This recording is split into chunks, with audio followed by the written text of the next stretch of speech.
엄마, 아빠는 어디 있어? 그 말에 나는 한동안 대답을 못했습니다. 세상에서 제일 멋진 사람이라고 언젠가는 꼭 만나게 될 거라고 아이에게 말해왔지만 정작 나는 그 이름을 입 밖에 꺼낼 용기도 없었습니다. 오늘 내가 보내는 이 사진은 원망이 아니라 마지막 부탁입니다. 나 없이 남겨질 이 아이를 당신은 이제라도 품어줄 수 있나요? 이바고 시작 전에 구독과 좋아요 부탁드리며 끝까지 함께 해주세요. 콜록거리는 기침 소리가 얇은 단칸방 벽을 때리며 메아리 쳤습니다. 가슴 저 밑바닥부터 끓어오르는 통증에 나는 황급히 두 손으로 입을 틀어막았습니다. 숨이 턱턱 막히는 고통이 지나가고 조심스레 손바닥을 펴보았을 때 하얀 면 손수건 위로 시뻘건 핏자국이 흉측하게 번져 있었습니다.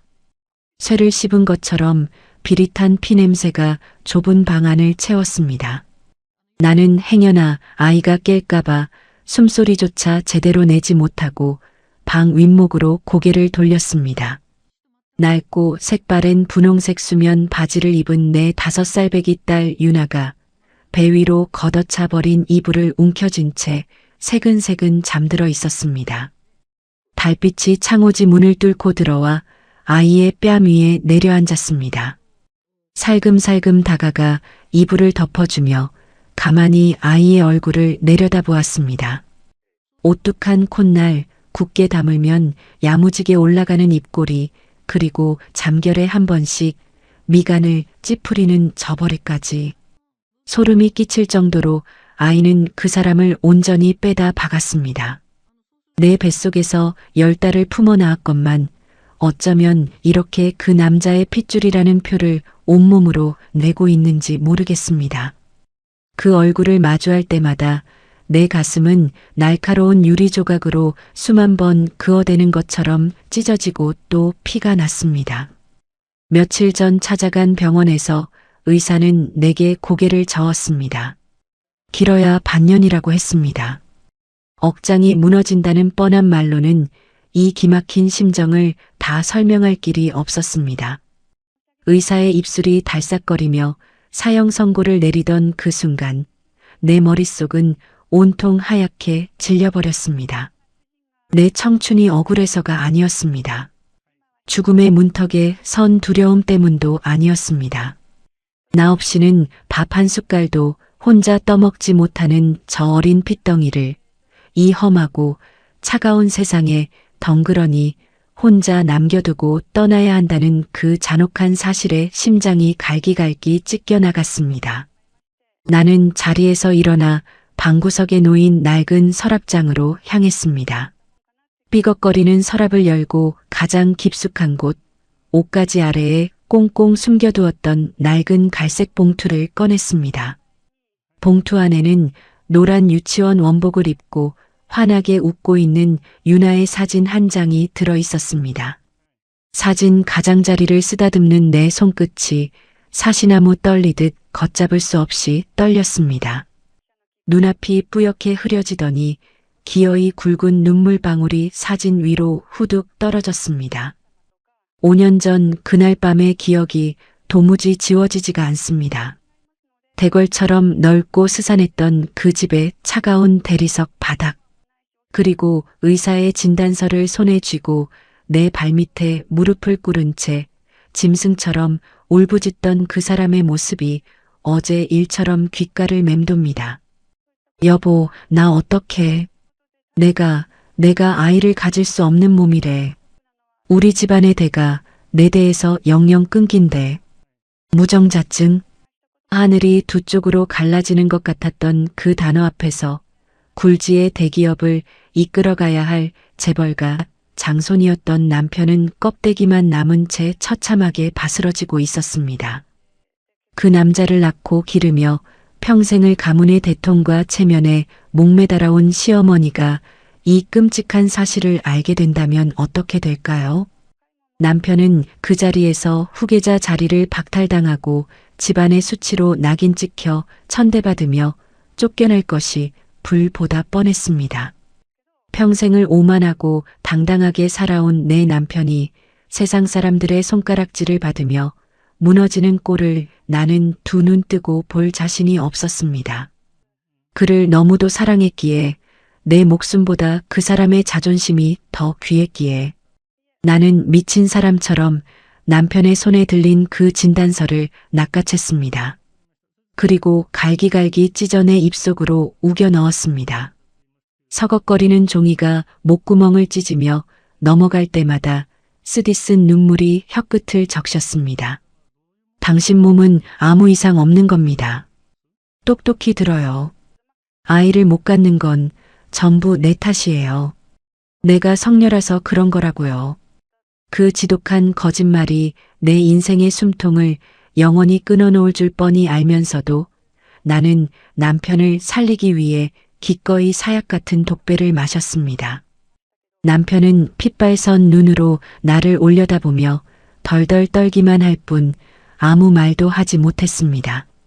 그 비겁한 침묵조차 나는 온전히 품어주고 싶었습니다. 하지만 진실을 덮어쓴 대가는 상상을 초월하는 생지옥이었습니다. 다음 날부터 시어머니의 멸시와 구박은 내 영혼을 산 채로 파먹기 시작했습니다. 어디서 근본도 없는 성녀가 굴러들어와서 내 귀한 아들 앞길을 막아 내년이 감히 우리 집안대를 끊어먹을 작정이냐. 하루가 멀다고 밥상 위로 국그릇이 날아들었고 귀청을 찢는 폭언이 쏟아졌습니다. 펄펄 끓는 찬물이 내 다리 위로 쏟아져 화상을 입던 날에도 나는 비명 한 번 지르지 않고 입을 꾹 다물었습니다. 얼음장 같은 거실 바닥에 무릎을 꿇고 앉아 죄송하다는 말만 수천 번 앵무새처럼 되풀이했습니다. 남편의 꼿꼿한 자존심을 지켜주기 위해 나는 기꺼이 그 집안의 벌레가 되고 죄인이 되어 돌을 맞았습니다. 결국 참다 못한 시어머니의 강요로 이혼 서류에 도장을 찍어야 했습니다. 한겨울 외투 하나 걸치지 못한 채 쫓겨나듯 맨몸으로 대문을 나서던 날, 등 뒤로 들리던 육중한 철문 닫히는 소리는 내 가슴에 박히는 대못이었습니다. 돌아선 남편의 뒷모습을 보며 나는 길바닥에 주저앉아 하늘을 원망하며 짐승처럼 울었습니다. 단 한 번만 나를 붙잡아주길 바랐던 그 헛된 기대마저 산산조각이 났던 밤이었습니다. 하지만 하늘도 내 그 처절한 희생과 억울함을 불쌍히 여겼던 걸까요? 이혼 도장을 찍기 불과 2달 전 남편 몰래 지푸라기라도 잡는 심정으로 내 몸을 망가뜨려 가며 시도했던 마지막 시험관 시술. 남편의 상태가 너무 절망적이라 의사조차 성공률이 1%도 안 된다며 만류했던 그 시술이 내가 집에서 쫓겨나고 낡은 여관방을 전전하던 어느 날 기적처럼 내 뱃속에 뿌리를 내렸다는 사실을 알게 되었습니다. 두 줄이 선명하게 그어진 임신 테스트기를 부여잡고 나는 미친 여자처럼 방바닥을 뒹굴며 웃다가 또 소리 내어 울었습니다. 혼자 남산만 해진 배를 부여잡고 새벽 시장 국밥집 주방에 쪼그려 앉아 남의 밥그릇을 닦았습니다. 허리가 끊어질 듯 아파도 뱃속에서 꼬물거리는 아이를 생각하면 힘든 줄도 몰랐습니다. 그렇게 낳은 내 목숨 같은 딸 유나. 가난 속에서도 티 없이 맑게 자라주는 아이를 보며 나는 지난 5년의 세월을 악착같이 버텼습니다. 시장 한 구석에서 주워온 낡은 장난감 하나에도 세상을 다 가진 듯 웃어주는 내 딸. 내 피와 땀을 다 쏟아서라도 이 아이만큼은 반듯하고 구김살 없이 키워내겠다고 밤마다 다짐하고 또 맹세했습니다. 그런데 이제 와서 하늘은 내게 그 작은 약속마저 허락하지 않으려 합니다. 아이가 초등학교에 들어가는 뒷모습조차 볼 수 없다는 잔인한 현실 앞에서 나는 남은 자존심마저 모조리 버리기로 했습니다. 떨리는 손으로 모나미 펜을 꽉 쥐고 유나의 사진 뒷면에 꾹꾹 눌러 글씨를 적어 내려갔습니다. 당신을 쏙 빼닮은 우리 딸이야. 이 짧고도 기막힌 한 문장을 쓰기 위해 내가 삼켜야 했던 눈물이 모여 시퍼런 바다를 이루었을 겁니다. 거기에는 거창한 원망도 덧붙이지 않았습니다. 지난날 내가 대신 짊어졌던 그 억울함에 대한 호소나 보상 따위도 적지 않았습니다. 그저 피는 물보다 진하다는 그 뻔하고 낡은 말 하나에 내 아이의 남은 평생을 전부 걸어야 하는 애미의 처절한 심정뿐이었습니다. 당신이 나를 버렸어도 당신 핏줄인 이 아이만큼은 거두어 주기를 바라는 맹목적인 기도였습니다.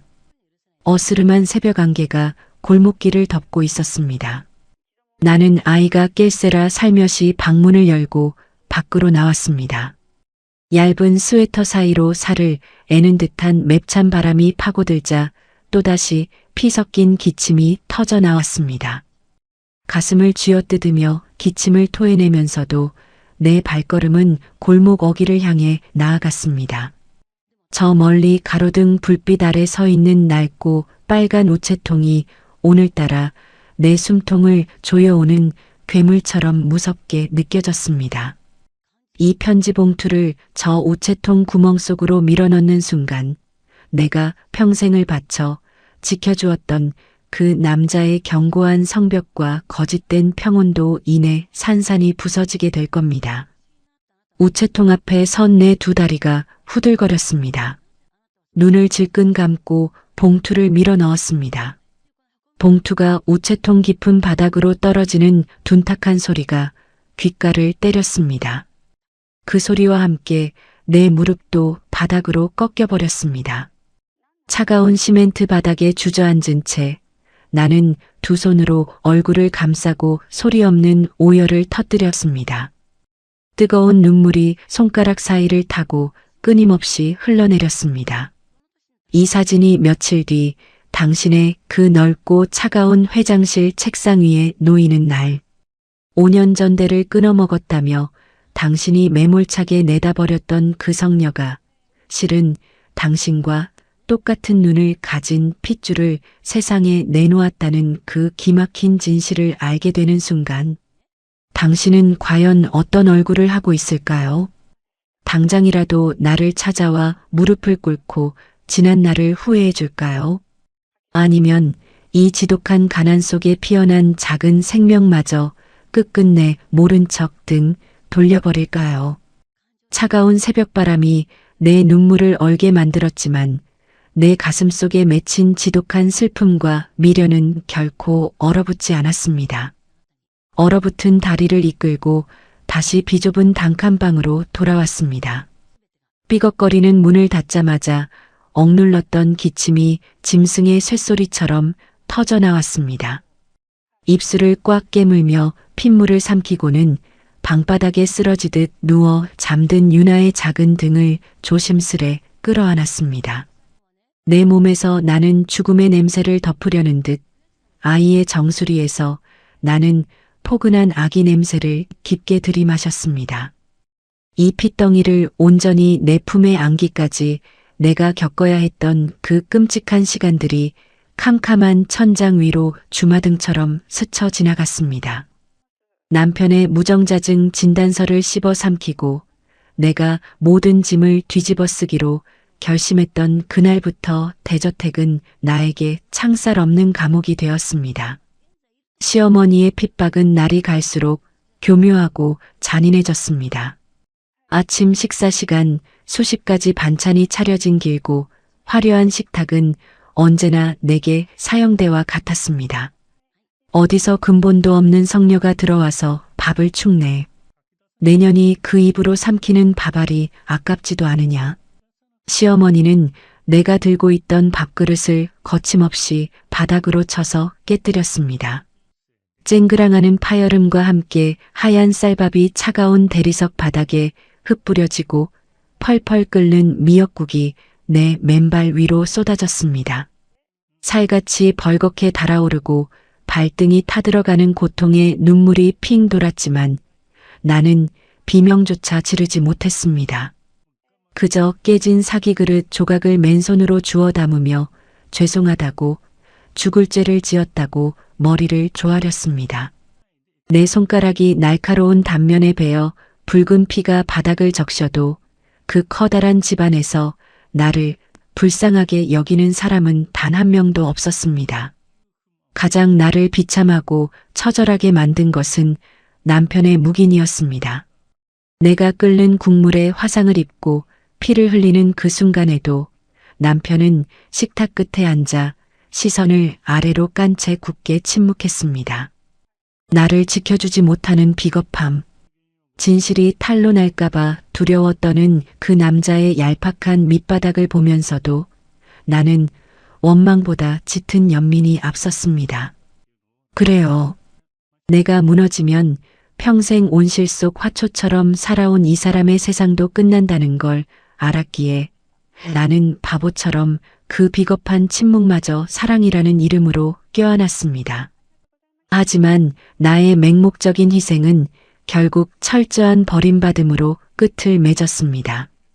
시어머니는 기어이 내 앞에 서늘한 이혼 서류를 집어 던졌습니다. 내 아들 앞길 그만 망치고 당장 도장 찍어라. 위자료 한 푼 챙겨갈 생각일랑 아예 접어두고 흠집 난 몸으로 들어와서 우리 집안 망신시킨 죗값이라고 생각해. 도장을 찍던 날 밖에는 매서운 눈보라가 치고 있었습니다. 시어머니는 내가 입고 온 겨울 외투조차 그 집 돈으로 산 것이라며 몽땅 벗어두고 나가라고 명했습니다. 얇은 가을 카디건 하나만 걸친 채 나는 슬리퍼를 구겨 신고 쫓겨나듯 대문을 나섰습니다. 등 뒤로 육중한 철문이 닫히는 소리가 쾅 하고 울려 퍼질 때 내 안에 무언가도 함께 산산조각이 났습니다. 길바닥에 꿇어앉아 펑펑 눈물을 쏟으며 나는 수백 번도 넘게 뒤를 돌아보았습니다. 혹시라도 남편이 달려나와 나를 붙잡아주지 않을까? 미안하다고, 내가 다 잘못했다고 한마디만 해준다면 평생 지옥 같은 비밀을 안고 살아갈 수 있을 텐데. 하지만 굳게 닫힌 철문은 끝내 열리지 않았습니다. 갈 곳도 돈도 없던 나는 시장통 뒷골목에 있는 허름한 여관방을 전전해야 했습니다. 곰팡이 냄새가 코를 찌르고 외풍이 칼날처럼 파고드는 낡은 방이었습니다. 하루하루 굶어 죽지 않기 위해 뼈가 으스러지도록 식당 뒷주방에서 남이 먹다 남긴 밥을 긁어먹으며 버텼습니다. 몸도 마음도 완전히 망가져가던 어느 날이었습니다. 며칠 전부터 속이 심하게 메스껍고 구역질이 나기 시작했습니다. 피비린내 나는 스트레스 탓에 위장이 상한 줄만 알았습니다. 하지만 달거리가 끊긴 지 2달이 훌쩍 넘었다는 사실을 깨달은 순간 내 심장은 터질 듯이 요동치기 시작했습니다. 이혼 도장을 찍기 직전 남편 몰래 지푸라기라도 잡는 심정으로 내 몸을 혹사해가며 시도했던 마지막 시험관 시술. 남편의 절망적인 상태로는 성공 확률이 1%도 안 된다며 의사가 고개를 저었던 그 시술이 머릿속을 벼락처럼 스쳤습니다. 나는 덜덜 떨리는 손으로 식당에서 값을 받은 구겨진 10,000원짜리 한 장을 쥐고 밤거리의 약국으로 미친 듯이 달려갔습니다. 여관방에 깨진 화장실 거울 앞에서 나는 플라스틱 임신 테스트기를 부여잡고 숨을 멈췄습니다. 1분, 2분. 피가 바싹바싹 말라붙는 것 같은 영겁의 시간이 지나고 하얀 막대기 위로 선명한 붉은 줄 2개가 떠올랐습니다. 임신이었습니다. 말도 안 되는 기적이 일어난 것입니다. 나는 차가운 타일 바닥에 주저앉아 짐승처럼 울부짖었습니다. 너무 기뻐서 그리고 너무 비참해서 미칠 것만 같았습니다. 하필이면 쫓겨나서 갈 데 없는 이 끔찍한 밑바닥 인생에 찾아온 귀한 생명이라니. 나는 테스트기를 방바닥에 내동댕이 쳤다가 다시 미친 듯이 주워 품에 안고 수없이 입을 맞췄습니다. 그때 방구석에 굴러다니던 노란 서류 봉투가 눈에 들어왔습니다. 내가 쫓겨나던 날 남편의 비서가 찾아와 적선하듯 던져주고 간 몇 푼의 위로금이 담겨 있던 봉투였습니다. 남편이 나와의 인연을 완전히 끊어내기 위해 보냈던 그 차가운 절연장 봉투 위에 나는 선명한 두 줄이 새겨진 테스트기를 조심스레 올려놓았습니다. 참으로 기막히고 잔인한 운명이었습니다. 나를 가차없이 버린 남자의 서류 위에서 그 남자의 유일한 핏줄이 시작되었음을 알리는 생명의 징표가 반짝이고 있었으니까요. 아가, 내 핏덩이 내 아가. 엄마가 지켜줄게. 무슨 일이 있어도 너만은 엄마가 살릴 거야. 나는 아직 납작한 배를 두 손으로 소중히 감싸 안으며 이 세상 모든 신들에게 피눈물로 맹세했습니다. 남편은 비겁하게 나를 버렸고 시어머니는 나를 저주했지만 이 작은 생명만큼은 내 뼈와 살을 깎아서라도 키워내겠다고 말입니다. 그때의 서러운 환희가 유나를 5살까지 반듯하게 키워낸 나의 유일한 원동력이자 굳은 살이 되었습니다. 방 안에 낡은 시계가 째깍거리는 소리를 내며 나를 다시 차가운 현실로 끌어다 놓았습니다. 의사가 말했던 반년이라는 시간이 목을 조르는 밧줄처럼 생생하게 느껴집니다. 해가 뜨면 우체부 아저씨가 내가 넣은 그 사진과 편지를 수거해 가겠지요. 사진은 세상에서 가장 높고 화려한 빌딩의 꼭대기층, 당신의 넓은 책상 위로 배달될 겁니다.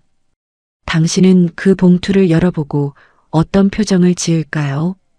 5년 전 성렬하며 당신 어머니가 끓는 국물을 들이붓고 맨발로 내쫓았던 그 여자가 기적 같은 확률을 뚫고 당신의 하나뿐인 핏줄을 낳아 키웠다는 사실을 알게 된다면 진단서를 씹어 삼키며 당신의 알량한 자존심을 지켰던 내 처절한 거짓말 뒤에 숨겨진 진짜 진실을 마주한다면 당신은 과연 그 견고한 철문을 부수고 나를 찾아올까요? 아니면 당신 어머니가 그랬듯 이 아이의 존재마저 더러운 오점으로 여기며 끝끝내 외면할까요? 창밖으로 핏빛동이 터오고 있었습니다. 내 입술에서 또다시 붉은 피가 흘러내렸지만 나는 곤히 자고 있는 아이의 작은 손을 꽉 쥐고 절대 놓지 않았습니다. 내 목숨이 끊어지는 한이 있어도 이 가혹한 시간의 끝에서 당신이 부디 우리 아이의 유일한 구원이 되어주기를 간절히 기도하면서 말입니다. 창백한 새벽빛이 방 안을 완전히 채우기도 전에 나는 차가운 수돗물로 입가에 묻은 핏자국을 씻어냈습니다. 얼음장 같은 물이 손끝을 베일 듯 스쳐갔지만 가슴 한복판에 뚫린 커다란 구멍에서 불어오는 시린 바람에 비하면 아무것도 아니었습니다. 녹슨 양은 냄비에 물을 올리고 어제 시장에서 주워온 시든 콩나물을 다듬었습니다. 도마 위에서 칼질하는 내 손목이 앙상한 나뭇가지처럼 흔들렸습니다. 엄마, 맛있는 냄새나. 부스스한 눈을 비비며 일어난 내 5살배기 딸 유나가 맨발로 아장아장 걸어와 내 허리춤을 와락 끌어안았습니다. 아이의 정수리에서 풍기는 따뜻하고 보송보송한 냄새가 내 얼어붙은 심장을 녹였습니다. 가스불을 끄고 뒤돌아 쪼그려 앉아 아이의 둥근 뺨을 두 손으로 감싸쥐었습니다. 내 거칠고 갈라진 손바닥에 아이의 보드라운 맨살이 닿을 때마다 나는 살아있음을 느꼈습니다. 그 사람을 꼭 빼닮은 짙은 쌍꺼풀과 맑은 눈동자를 가만히 들여다보자니 짐승처럼 울부짖으며 맨몸으로 쫓겨났던 5년 전의 상처가 다시금 생사를 찢는 듯 했습니다. 그 모진 수모를 겪고도 남편의 자존심을 지켜주겠다며 거짓부림 행세를 하고 쫓겨난 바보 같은 여자. 그게 바로 나였습니다. 여간방을 전전하며 식당 주방 바닥에 쪼그려 앉아 부른 배를 움켜쥐고 밤낮 없이 접시를 닦았습니다. 산통이 시작되던 날에도 내 곁에는 아무도 없었습니다. 시장통 낡은 조산원에서 생사를 찢는 고통 속에서도 나는 입술을 깨물며 소리 한 번 내지 않았습니다. 내 핏덩이가 세상에 나오는 첫 순간을 온전히 내 힘으로 지켜내고 싶었기 때문입니다. 유나의 앙증맞은 첫 울음소리가 귓가를 때리던 순간 나는 수술대 위에서 짐승처럼 오열했습니다. 나를 버린 세상이 이 작은 생명 하나로 완벽하게 보상받는 기분이었습니다.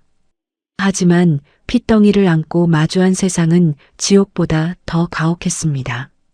겨울이면 외풍이 칼날처럼 파고드는 단칸방에서 나는 체온으로 아이를 데우며 뜬 눈으로 밤을 지새웠습니다. 등에 아이를 포대기로 둘러엎고 시장통을 누비며 버려진 채소를 주워다 팔았습니다. 사람들은 아비 없는 자식이라며 혀를 찢찢 찾고 독한 애미라며 손가락질을 해댔습니다. 내 손등은 동상으로 검붉게 터지고 갈라져 피가 맺혔지만 등 뒤에서 까르르 웃는 유나의 숨결 하나면 그 모든 모욕이 봄눈 녹듯 사라졌습니다. 내 뼈를 갈아 넣어서라도 이 아이만은 반듯하게 키우겠다고 맹세했습니다. 하지만 내 안의 두려움은 가난보다 더 깊은 곳에 다리를 틀고 있었습니다. 바로 시댁이었습니다. 지금도 3년 전 그 억수같이 비가 쏟아지던 밤을 생각하면 온몸의 털이 쭈뼛섭니다. 유나가 고열로 숨을 헐떡이던 날이었습니다. 돈 10,000원이 없어 발을 동동 구르다 결국 아이를 들쳐 업고 미친 듯이 대학병원 응급실로 뛰어갔습니다. 아이의 불덩이 같은 몸을 안고 접수처 앞을 서성이던 그때였습니다. 저만치 복도 끝에서 번쩍이는 구두를 신고 걸어오는 익숙한 무리를 발견하고 나는 숨이 멎는 줄 알았습니다. 나를 그 집에서 쫓아낼 때 서류를 던져주었던 남편의 비서실장이었습니다. 그 뒤로는 오만한 걸음걸이로 걸어오는 시어머니의 모습이 보였습니다. 병원 이사장과 인사를 나누는 그들의 목소리가 내 고막을 찢을 듯 날아와 박혔습니다. 심장이 입 밖으로 튀어나올 것 같았습니다. 만약 저들이 내 품에 안긴 이 아이를 본다면, 무정자증인 아들 대신대를 끊어먹었다며 나를 내동댕이 쳤던 시어머니가 기적처럼 태어난 집안의 유일한 핏줄을 알아본다면 그들은 당장 내 품에서 아이를 뺏어갈 것이 분명했습니다. 더러운 성녀 주제에 감히 우리 집안의 핏줄을 훔쳐갔다며 나를 감옥에 쳐넣고 내 목숨보다 귀한 유나를 영원히 내 눈앞에서 치워버리겠지요. 나는 비명을 지를 뻔한 입을 두 손으로 틀어막고 열에 들떠 칭얼거리는 아이의 얼굴을 외투로 꽁꽁 감쌌습니다. 그리고 뒤도 돌아보지 않고 응급실 문을 박차고 뛰쳐나갔습니다. 억수같이 쏟아지는 장대비를 온몸으로 맞으며 맨발이 찢어지고 피가 나는 줄도 모른 채 어두운 골목길을 향해 짐승처럼 달렸습니다. 엄마가 미안해. 우리 아가 엄마가 죽을 죄를 지었어. 빗물인지 눈물인지 모를 것이 뺨을 타고 흘러내렸습니다. 내 아이가 아파도 번듯한 병원조차 데려갈 수 없는 도망자 신세. 내가 남편의 자존심을 지키기 위해 선택한 멍해가 결국 내 아이의 목을 조르는 족쇄가 되어버렸다는 사실에 나는 길바닥에 엎드려 땅을 치며 통곡했습니다. 그날 이후 나는 철저히 세상과 담을 쌓았습니다. 혹시라도 그 사람들의 눈에 띌까봐 큰 길로는 다니지도 못한 채 숨죽여 쥐 죽은 듯 살았습니다. 그렇게 숨어 지낸 세월이 내 몸을 안에서부터 썩어 들어가게 만들 줄은 꿈에도 몰랐습니다. 발포 전부터 기침에 피가 섞여 나오기 시작했습니다. 그저 고된 노동 탓이려니 약국에서 산 싸구려 진통제 한 알로 버티며 식당 일을 나갔습니다. 그러다 펄펄 끓는 가마솥 앞에서 핑 도는 어지럼증과 함께 정신을 잃고 쓰러졌습니다. 차가운 병원 침대에서 눈을 떴을 때 흰 가운을 입은 의사는 나를 향해 사형 선고를 내렸습니다. 왜 이제야 오셨습니까? 폐가 이미 다 망가졌습니다. 길어야 6개월입니다. 마음의 준비를 하셔야겠습니다. 그 말을 듣는 순간 눈앞이 새하얗게 질리며 세상이 멈추는 것 같았습니다. 죽음이 두려운 것이 아니었습니다. 내 죽음과 동시에 천애고아로 길바닥에 내몰릴 내 아이, 내 가엾은 유나의 얼굴이 벼락처럼 떠올랐습니다. 선생님, 저 좀 살려주세요. 길게도 안 바랍니다. 딱 우리 유나 학교에 책가방 메고 들어가는 뒷모습 볼 때까지만, 그때까지만 살게 해주세요. 제발 부탁입니다. 나는 의사의 바지가랑이를 붙잡고 미친 사람처럼 애원하고 또 애원했습니다. 내 목숨을 갉아먹는 암세포보다 나 혼자 두고 떠나갈 엄마를 부르며 울부짖을 아이의 눈물이 내 가슴을 더 무참히 난도질했습니다. 아이에게 따뜻한 밥 한 술을 먹이면서도 나는 소리 없이 눈물을 삼킵니다. 오물오물 밥을 씹는 아이의 입술을 보며 나는 끝내 무너지는 가슴을 억누르며 결심을 굳혔습니다.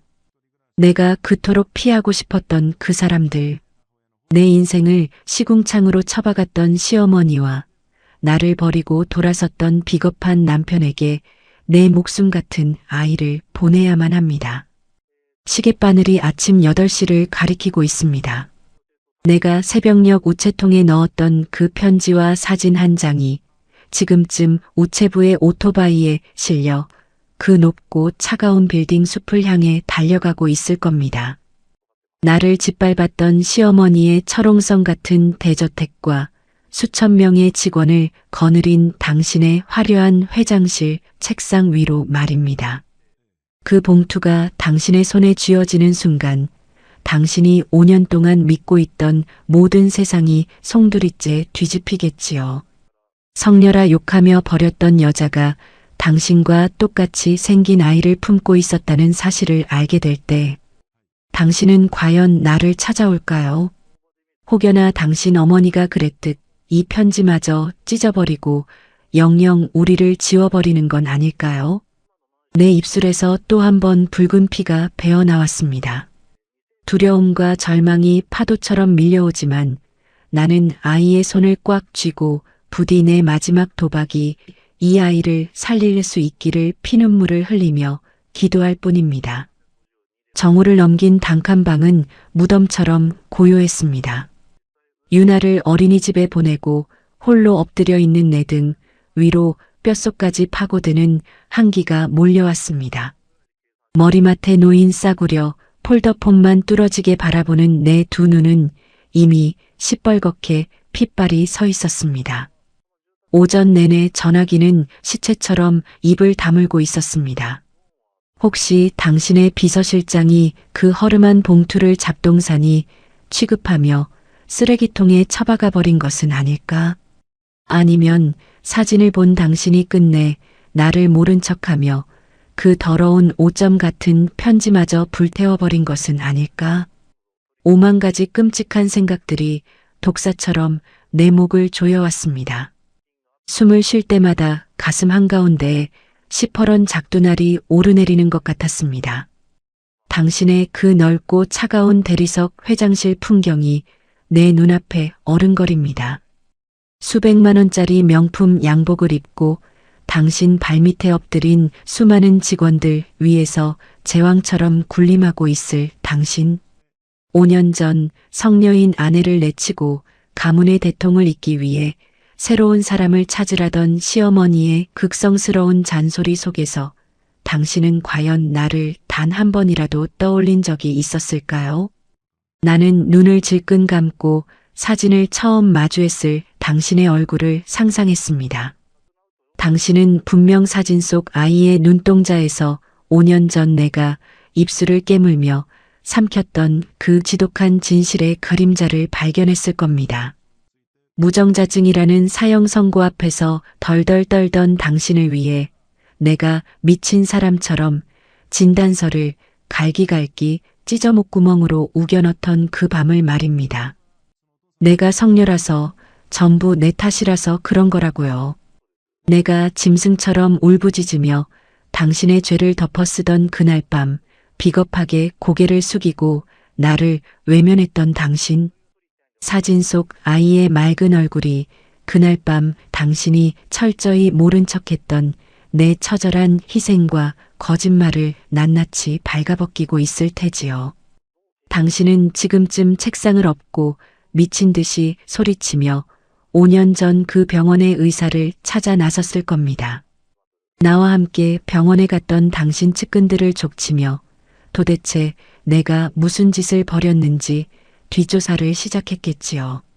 내가 당신 몰래 온몸을 망가뜨려가며 시도했던 마지막 시험관 시술의 기적을, 그리고 당신이 그토록 부정하고 싶었던 아이를 가질 수 없는 당신 몸의 기막힌 성공 확률을 말입니다. 그 모든 진실의 퍼즐이 맞춰지는 순간 당신은 비로소 깨닫게 될 겁니다. 어머니의 끓는 국물을 맞고 맨발로 쫓겨났던 성녀 아내가 실은 당신의 가장 치부인 무정자증을 온몸으로 막아주었던 방패였다는 사실을, 당신 집안의 더러운 죄인이 아니라 당신의 유일한 핏줄을 기적처럼 세상에 낳아준 구원자였다는 것을 말입니다. 전화기가 웅웅거리며 짧은 진동을 토해냈습니다. 나는 미친 듯이 바닥을 기어 전화기를 낚아챘습니다. 심장이 입 밖으로 튀어나올 것 같은 충격에 온몸이 사시나무 떨리듯 요동쳤습니다. 액정 화면에 뜬 번호는 발신자 표시 제한이었습니다. 5년 동안 단 한 번도 울리지 않았던 번호. 오직 당신만이 쓸 수 있는 번호였습니다. 내 핏덩이를 버린 남자. 내 청춘을 시궁창에 처박아 놓고 혼자만 고고하게 살아온 내 전 남편. 여보. 전화를 받기도 전에 내 입술 사이로 터져나온 쉰 목소리는 처절한 신음이었습니다. 떨리는 엄지손가락으로 통화 버튼을 누르려던 찰나였습니다. 갑자기 가슴 밑바닥에서 뜨거운 불덩이가 치밀어 올랐습니다. 쿨럭, 컥. 짐승이 울부짖는 것 같은 기침이 터지며 내 입에서 시커먼 핏덩어리들이 이불 위로 쏟아져 내렸습니다. 숨통이 완전히 막혀버렸습니다. 가슴을 쥐어뜯으며 방바닥을 대굴대굴 굴렀습니다. 전화기는 내 손을 벗어나 차가운 장판 위로 나뒹굴며 여전히 진동을 토해내고 있었습니다. 안 돼. 안 돼, 제발. 목구멍이 피로 꽉 막혀 말조차 나오지 않았습니다. 나는 피투성이가 된 손을 뻗어 장판 위를 기어갔습니다. 저 전화를 받아야만 합니다. 당신의 그 차가운 목소리를 들어야만 우리 유나를 당신 품에 무사히 넘겨줄 수 있습니다. 손톱이 장판을 긁어 피가 맺히도록 기어갔지만 내 손끝이 전화기에 닿기 직전 잔인하게도 진동은 뚝 끊기고 말았습니다. 검은 화면으로 변해버린 전화기를 부여잡고 나는 짐승처럼 소리 없는 통곡을 토해냈습니다. 하늘은 왜 이토록 내게 가혹한 걸까요? 내 뼈를 깎아 남편을 살렸고 내 피를 말려 아이를 키웠습니다. 당신의 그 비겁했던 침묵조차 용서하고 내 아이의 유일한 구명줄로 삼기 위해 내 남은 자존심마저 모조리 시궁창에 버렸습니다. 그런데 당신과 닿을 수 있는 이 마지막 동아줄마저 죽음의 그림자가 끊어내려 하고 있습니다. 어지럼증이 파도처럼 밀려오며 눈앞이 새까맣게 저물어 갔습니다. 내가 이대로 차가운 방바닥에서 숨을 거두면 어린이집에서 나를 기다릴 내 가엾은 유나는 어찌 되는 걸까요? 책상 위 사진 속 아이의 얼굴을 확인한 당신은 전화를 받지 않는 나를 미친 여자라 욕하며 이내 돌아서 버리지는 않을까요? 흐려지는 의식 속에서 나는 핏자국이 엉겨붙은 손으로 유나의 낡은 수면 바지를 끌어안았습니다. 내가 죽기 전에 당신이 나를 먼저 찾아내 주기를. 5년 전 나를 버렸던 그 오만한 걸음으로 이 지독한 가난의 냄새가 찌든 단칸 방문을 부수고 들어와 제발 우리 아이만은 살려달라고 내 바짓가랑이를 붙잡고 피눈물을 흘리며 후회해 주기를. 딱딱하고 차가운 장판 바닥에 눌어붙은 비릿한 피냄새가 코끝을 찔렀습니다. 캄캄한 심해로 가라앉았던 의식이 바늘로 찌르는 듯한 가슴의 통증과 함께 서서히 돌아왔습니다. 뻣뻣하게 굳어버린 손가락을 간신히 굽혀 내 입가를 매만졌습니다. 검붉게 말라붙은 핏덩어리들이 바스러지며 볼을 타고 흘러내렸습니다. 숨을 쉴 때마다 갈비뼈 사이로 날카로운 유리 조각이 굴러다니는 것 같았습니다. 내 시선이 가장 먼저 향한 곳은 싸늘하게 식어버린 까만 전화기였습니다. 단 한 번의 진동. 5년 만에 나를 찾아왔던 그 유일한 구명줄이 내 입에서 터져나온 저주스러운 핏덩이들 때문에 영영 끊어져 버렸습니다. 나는 바닥을 박박 긁으며 짐승처럼 소리 없는 오열을 토해냈습니다.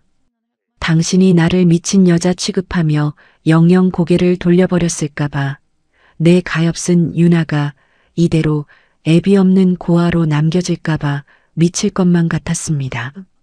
하지만 피눈물을 흘리면서도 나는 당신이라는 남자를 너무도 잘 알고 있었습니다. 당신은 참으로 의심이 많고 이성적인 사람이었지요. 그깟 사진 한 장과 받지 않은 전화 한 통으로 섣불리 핏줄을 인정할 위인이 아니라는 걸 나는 뼛속 깊이 깨닫고 있었습니다. 당신은 분명 그 끊어진 전화기를 집어 던지고 핏발선 눈으로 5년 전 우리가 마지막으로 함께 걸어 들어갔던 그 대학병원 진료실 문을 거칠게 박차고 들어갔겠지요. 지금쯤 당신은 멱살을 쥐어짜듯 늙은 담당 의사를 몰아세우고 있을 겁니다. 당신 자신이 무정자증이라는 사실을 그 누구보다 뼈저리게 알고 있으니까요. 당신은 내 사진을 집어던지며 미친 사람처럼 소리쳤을 겁니다. 말도 안 돼. 내가 무정자증 환자라는 걸 의사 당신도 똑똑히 알잖아. 그런데 어떻게 이 아이가 내 핏줄이라는 거야? 그 여자가 도대체 무슨 짓을 벌인 거냐고. 하지만 빛바랜 진료 차트를 꺼내든 의사의 입에서 흘러나오는 진실은 당신이 그토록 굳게 믿고 있던 절망을 산산조각 내버렸을 겁니다. 회장님, 기적이 일어났던 겁니다. 사모님은 집에서 쫓겨나기 직전 자신의 목숨을 걸고 마지막 시험관 시술을 강행하셨습니다. 회장님의 상태로는 성공 확률이 1%도 안 된다고 제가 그토록 말렸지만 사모님은 포기하지 않으셨습니다. 그리고 그 1%의 기적이 정말로 사모님의 뱃속에 뿌리를 내렸던 겁니다. 그 기막힌 사실 앞에서 당신은 과연 숨이나 제대로 쉬고 있을까요? 하지만 당신의 심장을 진짜로 도려낸 것은 아이의 기적이 아닐 겁니다. 의사는 당신의 뼛속까지 파고들 기막힌 진실을 하나 더 덧붙였겠지요. 사모님이 쫓겨나신 직후 임신 사실을 확인하러 이 병원에 혼자 오셨었습니다. 그때 사모님은 만삭의 몸으로 제게 피눈물을 흘리며 매달리셨습니다. 회장님의 어머니, 그 무서운 시어머니께는 끝까지 회장님의 병을 비밀로 해달라고 말입니다. 본인이 영원히 아이를 못 갖는 성녀로 집안의 대를 끊어먹은 죄인으로 남을 테니 제발 회장님만은 살려달라고 시어머니가 평생 이 사실을 모르게 해달라고 엎드려 비셨습니다. 당신은 비로소 깨달았을 겁니다. 진단서를 씹어 삼키며 당신의 죄를 덮었었던 내가 그 집에서 맨발로 쫓겨나 혼자 핏덩이를 품고 버려진 순간에도 당신의 자존심을 지키기 위해 세상의 모든 돌팔매를 홀로 맞았다는 사실을 말입니다.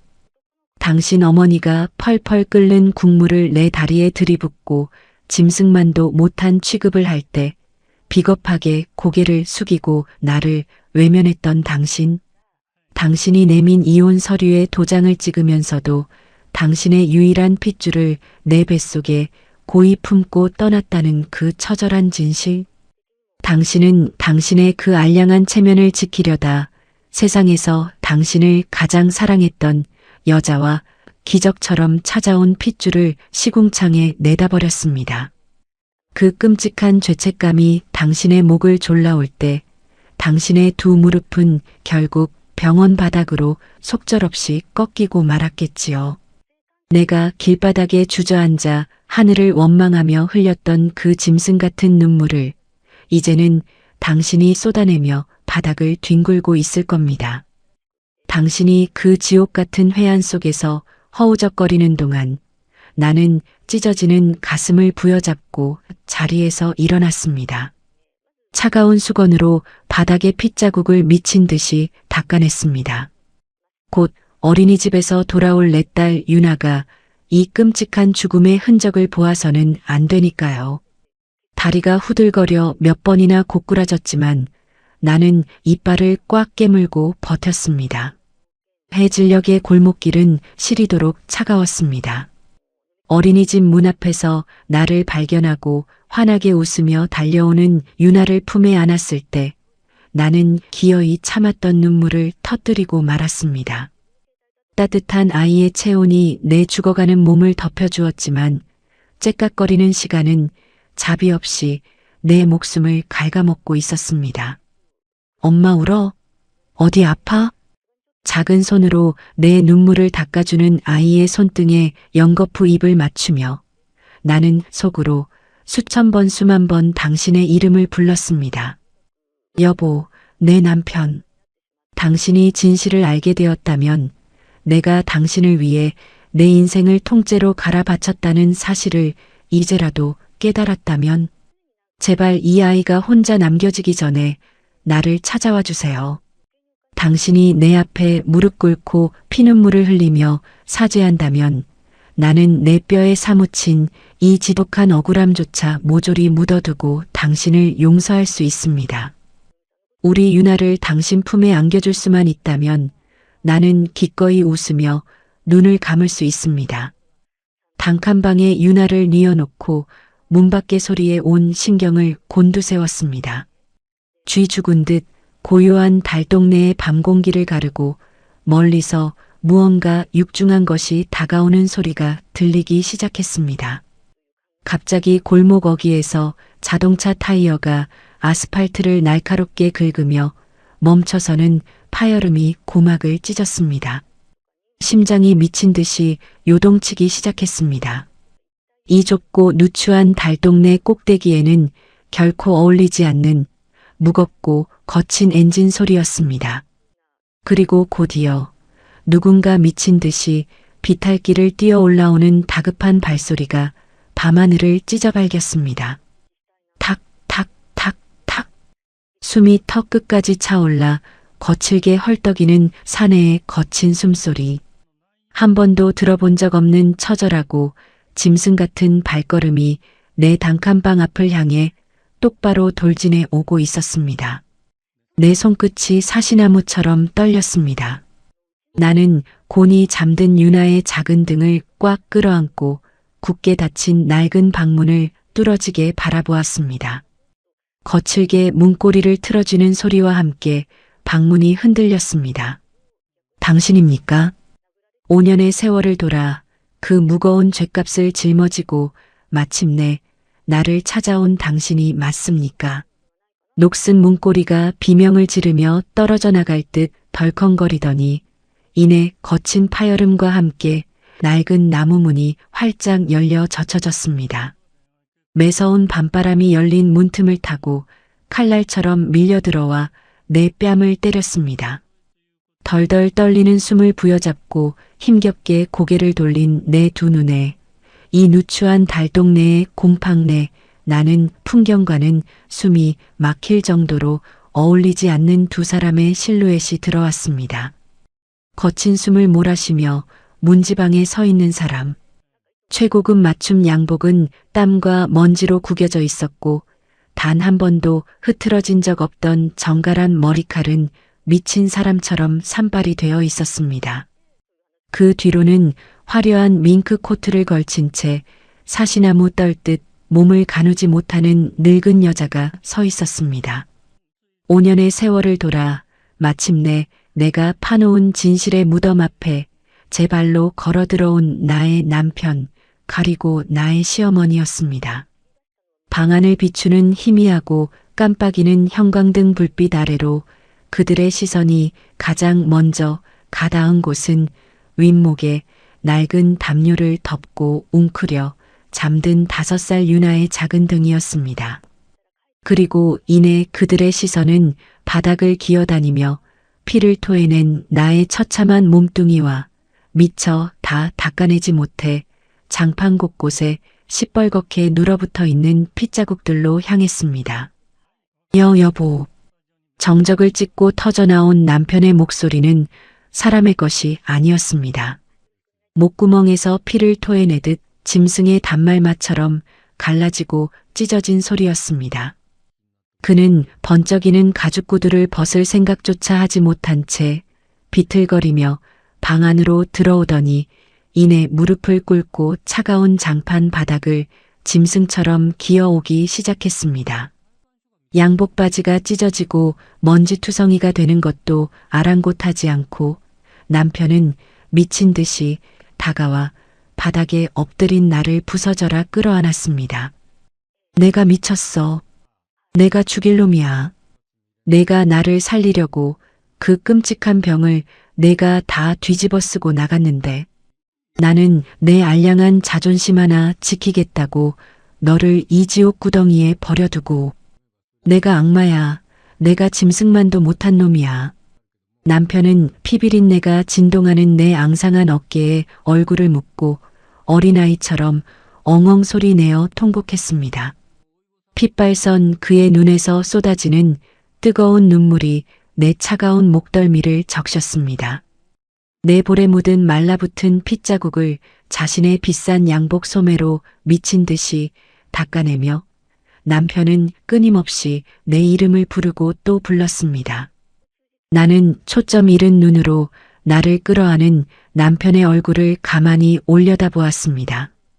5년 전 시어머니가 펄펄 끓는 국물을 내 발등에 들이부을 때 비겁하게 시선을 피했던 그 남자.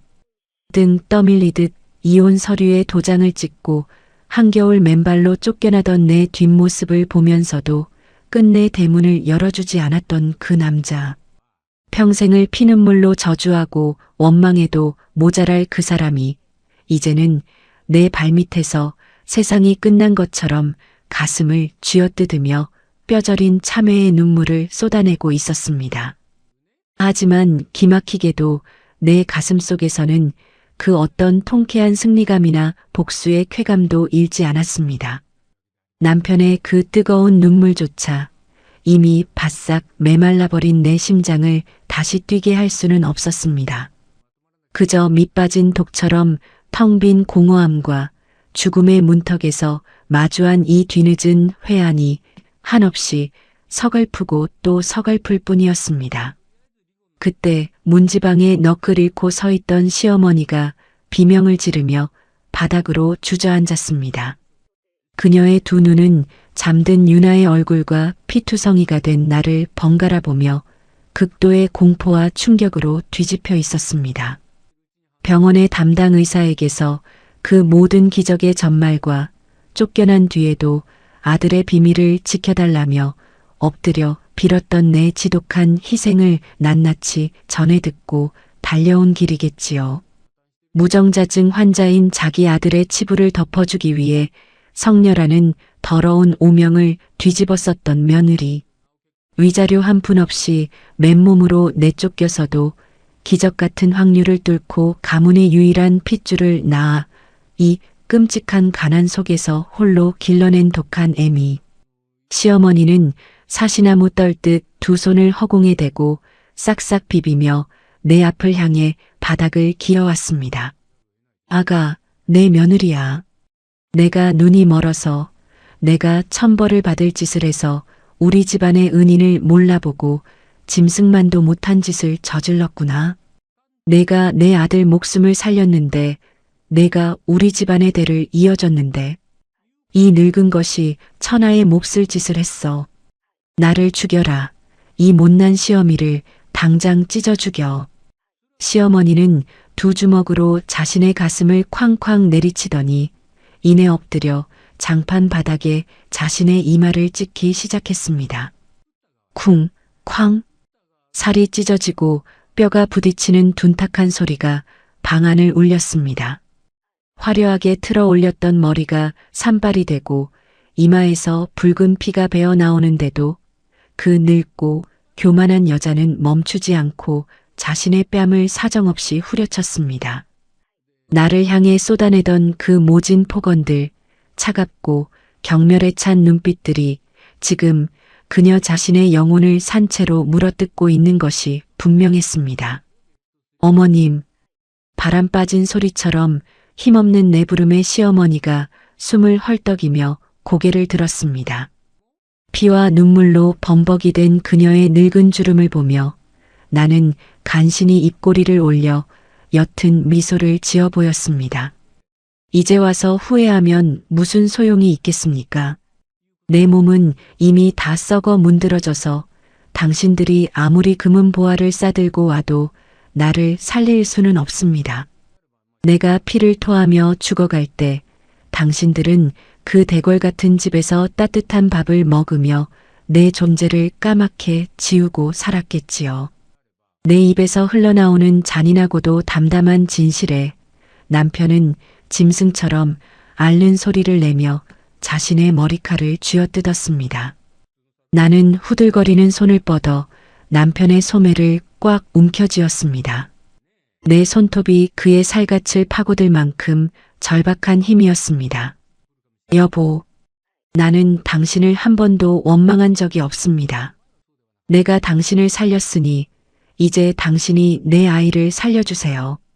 내가 덮었었던 그 지독한 억울함 다 잊고 조용히 눈을 감을 테니까 부디 우리 유나 눈에 눈물 나지 않게 거두어 주세요. 세상 천지에 저 아이 피부치는 이제 당신들 뿐이니까요. 나는 기침을 억누르며 남편과 시어머니를 번갈아 바라보았습니다. 내 목숨과 맞바꾼 처절한 희생을 그들이 평생 가슴의 대못처럼 받고 살아가기를 바라는 독한 저주이자 동시에 내 아이를 향한 맹목적인 사랑의 애원이었습니다. 남편은 내 손을 부여잡고 방바닥에 얼굴을 비비며 혼절할 듯 오열했습니다. 그 거대하고 처절한 참회와 속죄의 울음소리가 5년 동안 켜켜이 쌓였던 이당칸 방의 서러운 가난을 씻어내리듯 요란하게 울려 퍼졌습니다. 그들의 피눈물이 내가 겪은 지옥 같은 시간들을 위로하고 있을 무렵 바스락 방 안을 꽉 채우며 고막을 찢을 듯 울려 퍼지던 처절한 통곡 소리가 작은 소리 하나에 거짓말처럼 멈추어 섰습니다.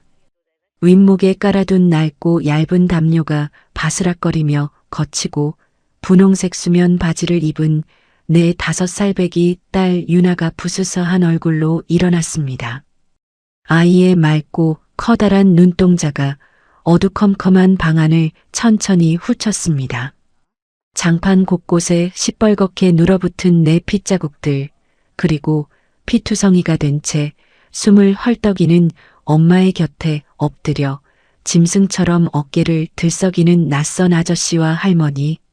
어린아이의 눈에는 이 모든 광경이 지옥의 한 장면처럼 무섭고 기괴했을 텐데도 유나는 울음을 터뜨리거나 뒷걸음질 치지 않았습니다. 아이는 맨발로 조심조심 걸음을 옮겼습니다. 쩍쩍 갈라진 차가운 장판 위를 딛는 아이의 작은 발소리가 내 심장 박동처럼 방 안을 울렸습니다. 내 곁에 무릎을 꿇고 엎드려 있던 남편이 인기척을 느끼고 천천히 고개를 치켜들었습니다.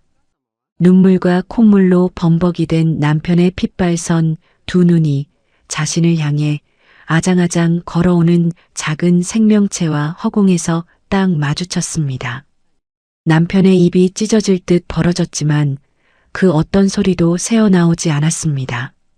숨을 쉬는 방법조차 잊어버린 사람처럼 남편의 몸이 돌처럼 굳어버렸습니다.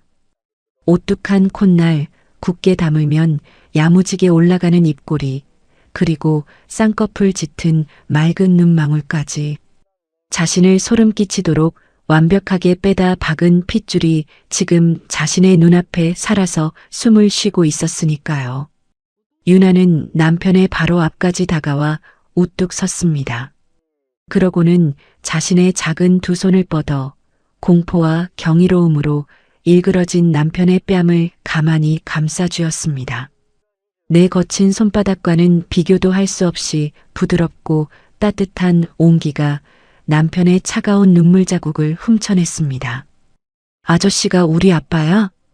비좁은 단칸방에 무거운 공기를 가르고 나온 아이의 첫마디였습니다. 남편의 턱관절이 덜덜 떨리기 시작했습니다.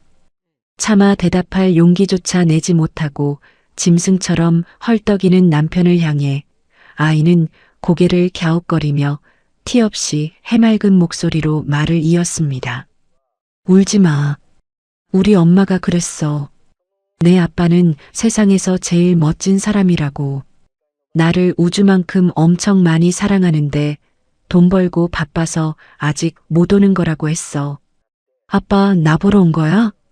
그 순진무구하고 눈물겨운 한마디는 수만 개의 날카로운 비수가 되어 남편과 시어머니의 심장 한가운데를 무참히 난도질했습니다. 그것은 내가 지난 5년 동안 단 하루도 빠짐없이 아이에게 들려주었던 거짓말이었습니다. 가난과 조롱 속에서 아비 없는 자식이라 손가락질 받을 때마다 나는 내 딸의 마음에 증오나 원망 대신 커다란 사랑의 환상을 심어주려 발버둥 쳤습니다. 언젠가 이 아이가 진실을 알게 되더라도 세상의 절반인 아버지를 미워하며 영원히 썩어가는 일만은 막고 싶었으니까요. 나를 버리고 내동댕이 친 가해자들을 나는 아이의 세상 속에서 가장 눈부신 영웅으로 포장해 키워냈던 것입니다. 그 바다처럼 넓고 깊은 맹목적인 사랑과 용서 앞에서 남편은 더 이상 사람의 언어로 말을 잇지 못했습니다. 남편의 입에서 피를 토하는 듯한 처절한 절규가 터져나왔습니다. 그는 미친 사람처럼 자신의 가슴을 주먹으로 쾅쾅 내리치더니 이내 유나의 작은 몸을 제품이 부서져라 꽉 끌어안았습니다. 최고급 맞춤 양복을 입은 대기업 회장의 넓은 어깨가 시장통에서 주워 입힌 낡은 수면 바지를 입은 5살 아이의 등 위에서 사시나무처럼 걷잡을 수 없이 흔들렸습니다.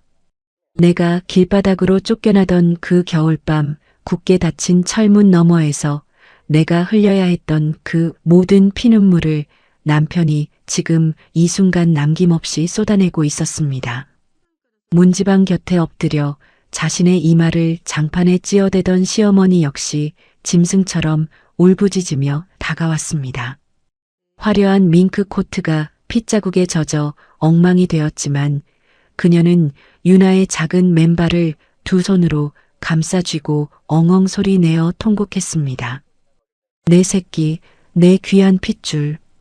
이 늙은 할미가 눈이 멀어서 우리 집안의 기둥을 몰라봤어. 내 애미가 그 모진 매를 다 맞고도 널 이렇게 천사처럼 키워놨는데 내가 짐승만도 못한 악귀였어. 아가, 나를 용서하지 마라. 내 애미를 밟은 이 할미를 평생 저주해라. 자신의 평생 신념이었던 가문의 대통과 핏줄. 그것을 지키기 위해 죄 없는 며느리를 생지옥으로 밀어넣었던 여자가 정작 자신이 버렸던 시궁창 속에서 가토록 찬란하게 피어난 핏줄을 마주하고 산산조각이 나는 순간이었습니다. 시어머니는 아이의 발등에 연거푸 입을 맞추며 혼절할 듯 울음을 토해냈습니다. 나는 그 기막히고도 눈물겨운 재회의 광경을 흐려져가는 시야 속에서 가만히 지켜보았습니다. 내 입가에 고인 핏물을 힘겹게 삼켜내며 바닥을 짚고 간신히 상체를 반쯤 일으켰습니다. 숨을 들이마실 때마다 폐부가 칼로 긁어내는 듯 쓰라렸지만 내 마음속에 따리를 틀고 있던 지독한 한과 억울함은 눈 녹듯 사라져가고 있었습니다. 나는 덜덜 떨리는 손을 뻗어 유나를 안고 오열하는 남편의 젖은 머리칼을 가만히 쓰다듬어 주었습니다. 여보, 바람 빠진 소리처럼 힘없고 갈라진 내 부름에 남편이 화들짝 놀라며 고개를 들었습니다. 눈물과 콧물로 엉망이 된 남편의 얼굴을 보며 나는 평생 지어본 적 없는 가장 편안하고 온화한 미소를 지어 보였습니다. 이제 됐어요. 이렇게 늦지 않게 내 아이 곁에 와주었으니 나는 이제 아무런 원망도 없습니다. 아니야, 여보. 내가 잘못했어. 내가 죽일 놈이야. 제발 나를 두고 가지 마. 내가 세상의 모든 의사를 다 불러서라도 당신 무조건 살려낼게. 내가 당신에게 평생 속죄하면서 살 테니까 제발 나를 버리지 마.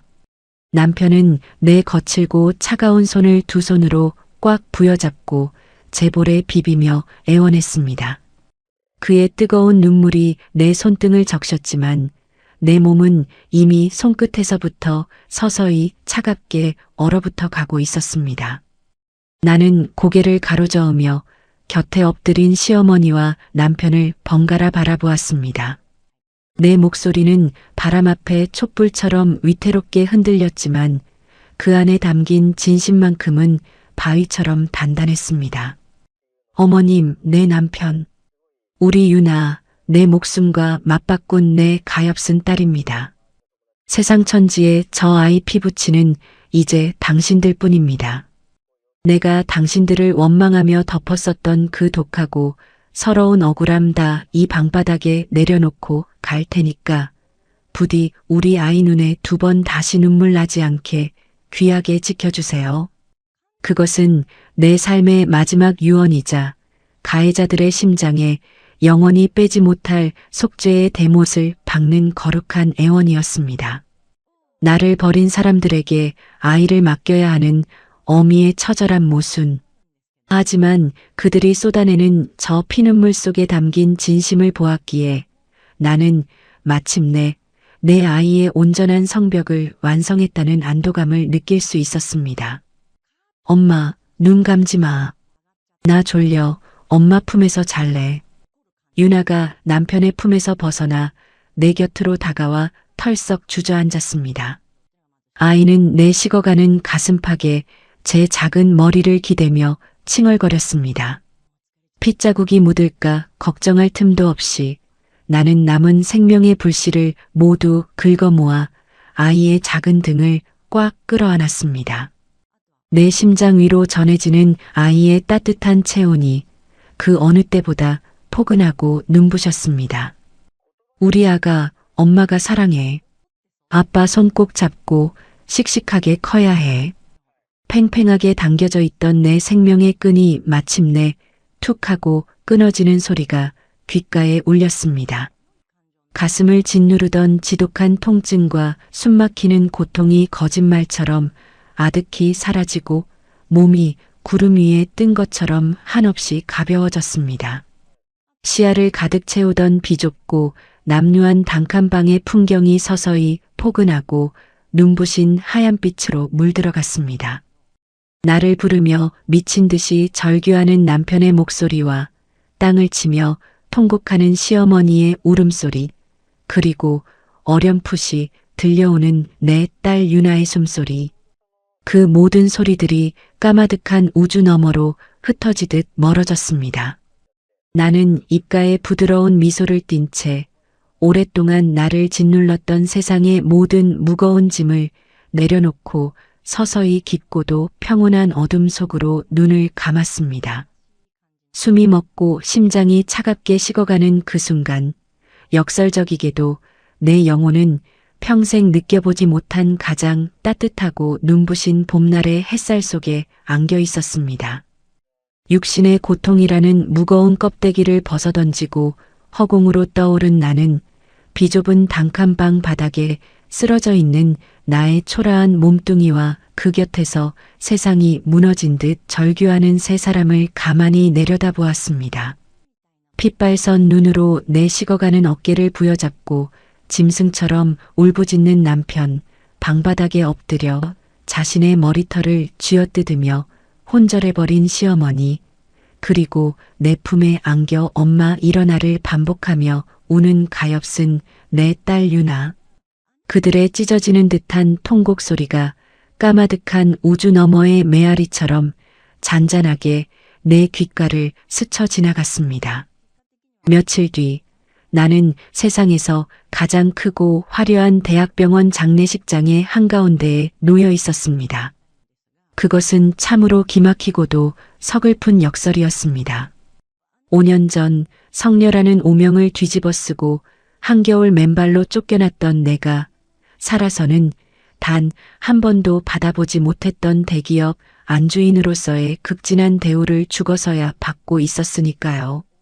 내 영정사진 주변으로는 수만 송이의 새하얀 국화꽃이 구름처럼 쌓여 있었고 전국에서 몰려든 수많은 조문객들이 내 영정 앞에 엎드려 고개를 숙였습니다. 하지만 그 거대한 장례식장을 채운 것은 향냄새나 화려한 화환이 아니었습니다. 그것은 내 남편과 시어머니가 토해내는 피비린내 나는 참회의 절규였습니다. 이 늙은 악기가 내 며느리를 죽였습니다. 집안의 은인이고 부처였던 내 며느리를 이 무식하고 잔인한 시어미가 길바닥으로 내쫓아 피를 토하고 죽게 만들었습니다. 검은 상복을 입은 시어머니는 조문객들의 시선 따위는 아랑곳하지 않고 장례식장 차가운 대리석 바닥에 주저앉아 쉼없이 자신의 가슴을 내리쳤습니다. 며느리에게 끓는 국물을 들이붓고 벌레만도 못한 취급을 하며 내쫓았던 오만방자한 재벌가 사모님의 모습은 온데간데 없었습니다. 그녀는 내 영정사진 앞을 떠나지 못한 채 곡기를 전폐하고 피눈물을 쏟아내며 자신의 죗값을 돈내반에 떠벌리고 있었습니다. 사람들의 수군거림과 손가락질조차 그녀에게는 스스로에게 내리는 형벌의 일부인 듯 했습니다. 남편은 흡사혼이 빠져나간 미라 같았습니다. 덥실룩하게 자란 수염과 푹 파인 볼, 초점 잃은 두 눈은 그가 굴지의 기업을 이끄는 회장이라는 사실을 아무도 믿지 못하게 만들었습니다. 남편은 유나를 제품에 부서져라 아는 채 밤낮으로 내 영정사진 앞을 지켰습니다. 하얀 상복을 입고 아빠의 품에 안긴 5살 유나가 고사리 같은 손으로 남편의 눈물을 닦아줄 때마다 남편은 숨을 쉬지 못할 만큼 격렬하게 오열했습니다. 여보, 미안해. 내가 당신을 버렸어. 당신이 내 병을 다 덮어쓰고 그 모진 수모를 당할 때 나는 비겁하게 숨어서 당신을 지옥으로 밀어 넣었어. 내가 당신을 죽였어. 내가 살인자야. 남편은 내 웃고 있는 영정 사진을 부여잡고 수천 번, 수만 번 용서를 빌었습니다. 그의 찢어지는 눈물을 내려다보며 나는 허공에 손을 뻗어 그의 굽은 어깨를 가만히 쓸어내렸습니다. 비록 내 손길이 그에게 닿지는 않겠지만 나는 진심으로 그를 용서했습니다. 가해자를 향한 가장 잔혹하고도 완벽한 복수는 그들의 심장에 평생 잊지 못할 숭고한 사랑과 죄책감의 대못을 박아두는 것임을 나는 죽어서야 비로소 깨달았으니까요. 그렇게 시간은 무심히 흘러 어느덧 내 무덤가에 3번의 봄꽃이 피고 졌습니다. 나는 여전히 허공에 머물며 남겨진 내 사람들의 삶을 묵묵히 지켜보고 있습니다. 5년 전 나를 매몰차게 내쫓았던 그 차갑고 거대한 대저택.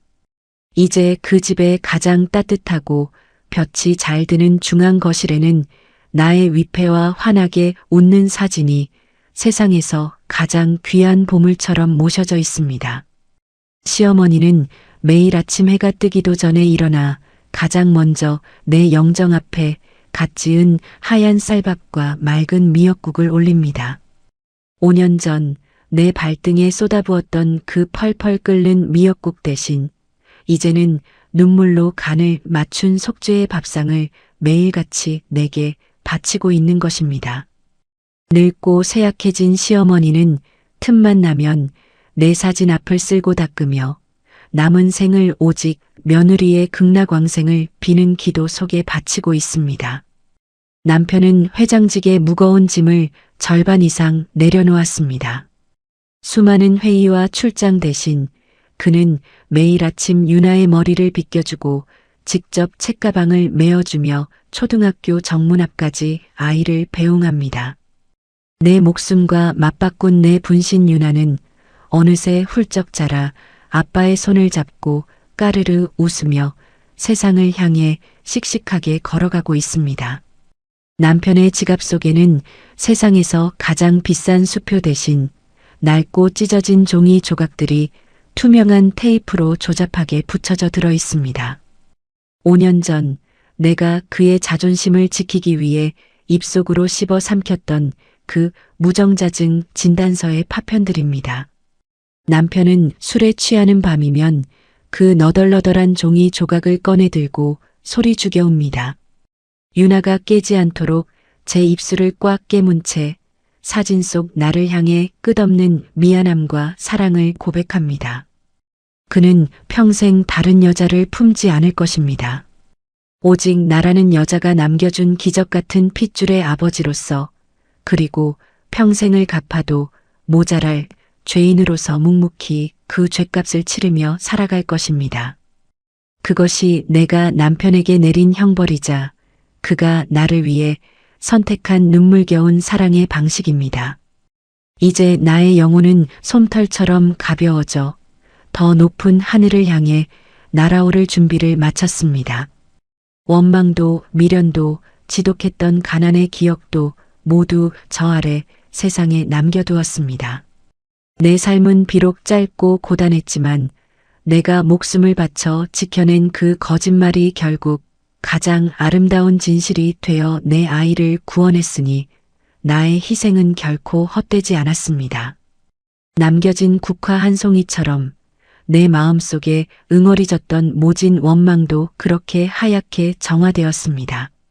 그날 내가 새벽 공기를 가르며 낡은 우체통에 밀어넣었던 편지 한 장은 꽁꽁 얼어붙었던 지옥의 문을 부수고 세상에서 가장 눈부신 구원의 꽃을 피워냈습니다.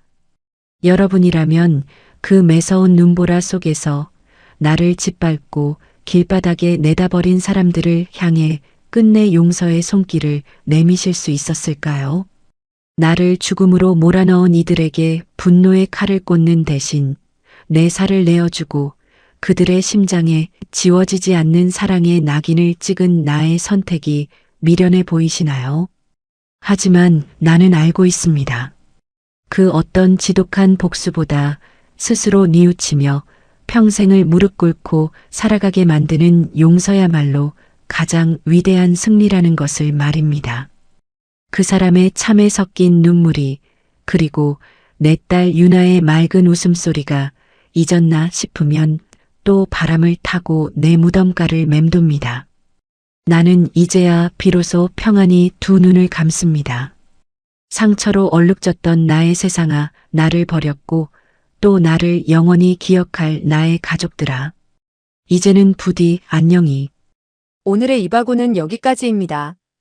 끝까지 함께 해주셔서 감사드리며 구독과 좋아요 눌러주시면 놀라운 인생 사연들을 누구보다 먼저 무료로 만나보실 수 있습니다.